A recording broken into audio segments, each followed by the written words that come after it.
Hareket жасайсыз ба? Иә, жасап көрейік. Көрейікші қазір. Қайдың көресіз? Bir narsa шешейікші. Жолды қайтып шеше. Мына көшенің тұрғындарымен беседа өткізу керек та, не дейсіз, олар қазір айқай шығарады. Это таза. Айқай шығару үшін мына знак қоярдың алдында основание болу керек қой. Жол көтере ма, көтермей ма, не үшін ондай қойды? Ертең келеді тұр ғой. Ертең емес, бүгін келсін. Сен. Соседи, көшенің тұрғындары так захотели поставить. Они же не эксперты. Міне Парманов келді. Әкімнің өзі болды айтен. Потом кім болды? Сәулет және бір нәрсе басқа. Иә, 2-3 кісі болды, бастықтар болды. Общий бастықтар болды. 5-6 адам болды ғой. Көрдім кеше қала әкімі қабылдағанда болмау осы жерде. Барлығын шешеміз деді. Осы кісілердің вопростарын шешіңіз деп указание берді. Жіберемін деді. Жер қатынасы бар ма еді оның ішінде? Жер қатынасы. Кейін артымызда әкім келді, Парманов ағайдың өзі, Бәкең өзі. Осы қызға тапсырма берді. Бәрін ұйымдастырып, азын сағат 10-да барыңдар деді. Өзім барсам барым, бармасам заңын жіберемін деді. Әңгіме сол. Сіз кеш келді дейді. Онда деп 12-де келдіңіз ба? Жоқ, әлі 12 болған жоқ қой. Негізі Жол таппаған ғой. негізі әкімшіліктің бір сағатында қанша минут бар? Олардың телефонын Мысалы 80 минут па? Міне сондай болса. Егер бұл сіздердің сағаттарыңызда 90-80 минут болса, онда сіз дұрыс келдіңіз, уақыты бар. Сондай ма? жоқ сағат не болды? 11:30 болды мен. 1 сағат болды осы жерде. 1 сағат болған. Жарайды, кешіп келген абзалдық ашуланып жатыр бұл кісі. Дүйсенбі күнге дейін уақыт беріңіздер. Официально келіп айтамыз. Жаңағы Кірес десең. Жазып алыңыздар. Амайт бұның бәрі төр нөмірлер. Міне мен сізге айтайын ба, міне. Жазып алсаңыздар. Бір минут. Ақыр сіздерге не қажет болып отыр ғой? Кімге керек жазып алыңыздар? Бір минут мен сіздер көрсейші. Мына Акиматтың кім еді? Нұрбақыт еді. Сіз жазып алсаңыз. Міне Нұрбақыт Акимат міне келді. Беріп тұрғанда ала беріңіздер. Міне мен арызды қалдырдым. Мына жерде мына кісілердің бәрінің қолы бар, подпистермен. Бұл жерде мен қандай 04-69. міне қандай немен жазғам. Бүкіл Қазақстанға айтасың. 6 тонна дейінгі ауыр жүкті Сол жердің нөмірі ғой. тыйым салынған алынатын. Мен ол бойынша да арыз Қазір нөмір жазып алсаңызшы. Бүкіл шымкенттіктерге знак бойынша ғой бұл кісі. Маман. Нөмір қанша? 701 8701 999 0469. Аты жөні кім? Қуаныш. Тех отделдің бастығы Қуаныш екен. Қаладағылар бәріңіз білдіңіздер кімге звондайды. Бүгін сағат 4-те кім келеді бұнда? Білсек бола ма? Бәріміз жұмыстағы адамымыз, мектебіміз бар, садигіміз бар дегендей. Кешкеге дұрса, потом что жұрттың бәрі кешкеге ма? Кешкеге келейік па сізге 6-ға сондай шамаға? Жол басқармасы келеді. Менің вопросым бойынша сен проект жасалып қойған. Мен тек күтудемін. Жоқ, жазамыз. Күтудемін мен. Изете жасаса болды, мен ары қарай жұмыс жасаймын. Басшының орынбасары келсін деп, арнайы тапсырмаға сәйкес деп, біздің басшының орынбасарын және бұл жерде ең бастысы қаулы шығып қойған. Әрі қарай жұмыстар қай дәрежеде, қандай тездікте жүретіндігі туралы оған жер басқармасы жауапты да. Солардың басшылықтарын шақырамыз. Жарайды, ертіп келе берсін онда. Қазір сонымен қараңыз, бір не қылсақ бола ма? Әкім келеді, аудан әкімі, жер басқармасынан шақырасыздар маманды. Маманды шақырамыз, бәрін ол хат жазып. Тағы да кім бар? Тағы кім бар? Бұл жерде қазір бүгін баяндап отыр. Бізде судан, газдан қалып кеткен деп, энергетика және инфрақұрылым дамыту басқармасын. Енді дәл кім келетінін мен қазір тұрып айта алмаймын. Басқармаға хат жазамын. Қалай кімді жібереді, сол адамдарды алып келеміз. Сонымен қатар жаңағы қаулы бойынша бүгін хат жазып, арнайы берген жауаптарының қағазымен алып келеміз. Транспорт келмейді? Осы қаулыны шығып, жерді босатып бергеннен кейін барып, бұлар кісілер жол салады ғой. Жоқ, дүйсенбі келетіндер айтады. Сондықтан, бұлардың қажеті пока керегі жоқ. Ол жерді босатып беру керек. Бірақ мына знак бойынша маманы шақырасыз. Знак бойынша суббота, сенбі күні келсе келеді, келмесе дүйсенбі күнге алып келеміз. Оны. Ырзасыздар ма? Бола ма? На данный этапе мен түсіндім, ырза шешілген жоқ, бірақ қазіргі этапта бола ма осы? Мынау знакты алдырайын деп отыр ғой. Знакты алдырғанда мына көршілер бар астында тұрғын үй. Солармен согласиемен алдырсын. Өйткені бізге айтты бұл көршілер. Знакты алсаңдар, мына жол жабамыз, қырылсам сендермен деп ше.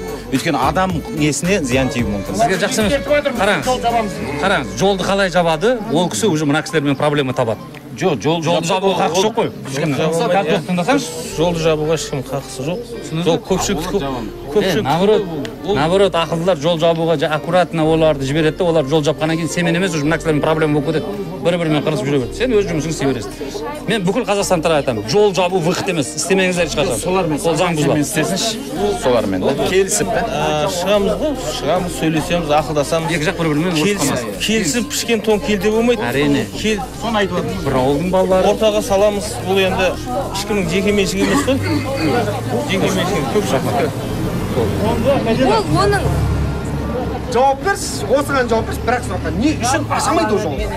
себебі оған заңды түрде жеке азаматқа құқық тіркелген.